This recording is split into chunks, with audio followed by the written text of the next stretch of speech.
Maniud turas Manila, pwede di ay? Pwede kung suwayan. What's up, kulisap? Ngayon magtatagalog ako kasi mga Tagalog yung mga kasama ko sa video na to. Pero bahala na kung mahirapan tayo sa kalisod. Pero padayon wag nyo akong i-bash sa Tagalog ko kasi hindi man ako sanay. Oy, going back mga around 4:30 in the morning, dumapag yung eroplano namin sa Manila. Sobrang aga na parang ayaw ma-late. Ayun, di nga ako na late. Kasi 7 na kami nagkita ng boss ko. Unang ganap namin, syempre magkape. Adik rin pala sila sa kape. Habang nag-order kami, may madam na dumating. Siya yung may pinakamalaking bonus sa team. Oo, seryoso siya nga. Pero ayaw niyang maniwala.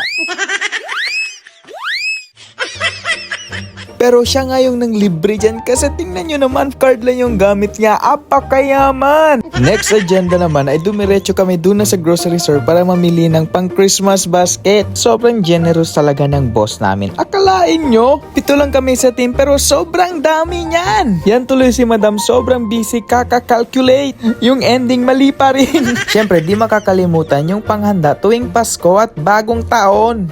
At ayan na si madam, sobrang busy na para bang siya yung bagger. Ganun lang talaga si madam kasi siya yung OM sa team. Sobrang maalaga. Skin check muna, papuntang Seda. Nandito nga pala kami kakain at mag-exchange gift. Syempre, di pa pa yung tito nyo na wala outfit check. As usual, syempre sa CR yan. Ayun, walang kuskus balungos, basta si boss nang mag-reserve. Reserve agad yan. Ganyan ka hands-on yung boss namin. Tapos ayaw ko nang umuwi kasi ang daming pagkain. May lechon baka, may bakang lechon. Ganon. Pero kuya, ba't yan lang binigay mo? Pero okay lang yan. Kaya kumuha ng 1 beses, 2 beses, at pangatlong beses. At ito na yung pinaka-OA na part na para bang nasa fine dining restaurant yung tito mo. Sobrang pilingon. Ito na nga, pagkatapos kumain at magtsikahan, exchange gift na. Something unbreakable daw tong kay Mima ko. Medyas. Ganda. Ito naman kay madam, something with fragrance. Pampabango ng room. Ito naman kay boss, something with handle. Tuwang-tuwa si madam kasi di niya daw ini-expect. Di na siya maiinitan kapag pumupunta sa Starbucks. Ito naman kay Mima ko ay something naughty.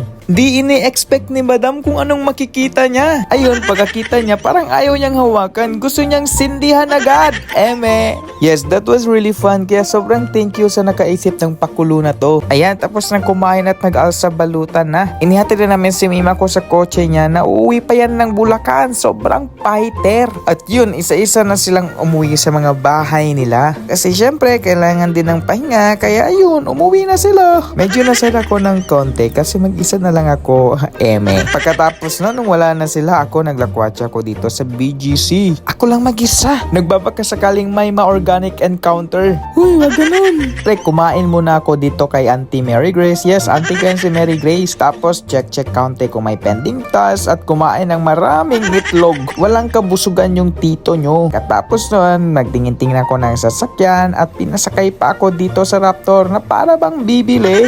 Hoy, hindi kasya bonus mo dyan. Sobrang ganda ng Raptor guys na parang gusto ko na siyang bilhin gamit yung bonus ko, eme. Sa ngayon, pangarap ka na lang muna, Raptor. Walang imposible, tandaan nyo yan. Pagkatapos niyan, lakad-lakad muna at napansin ko tong si Gentle Monster. Shit, sobrang ganda nito. Pero monster rin pala yung presyo niya. Nakakainis. Pero bahala na, sobrang ganda kasi kaya nabudol ako. Budol na budol. Pero bagay naman, titong-tito yung dating. Pagkatapos niyan, dumiretso ko sa airport at dumiretso na naman sa kainan. Siyempre, kakain na naman tayo. Ayaw magutom. Sabi kasi sobrang traffic daw sa taas, kaya ayoko magutom sa taas. Siyempre, konti lang rin naman yung kinain ko dyan kasi wala na akong pera. Boarding time na. Finally, papasok na ako sa aeroplano at makapagpahinga na naman. The best feeling talaga yung take off. Tapos the rest of the flight, wala na. Boring na. At dumating na nga ako dito sa Cebu. Maong magbisaya, napunta na lingaw rabay ko sa kong laag dito sa Manila. Maong daggan kayong salamat sa kuang boss. The best ka, Judge. Maura to. Bye-bye!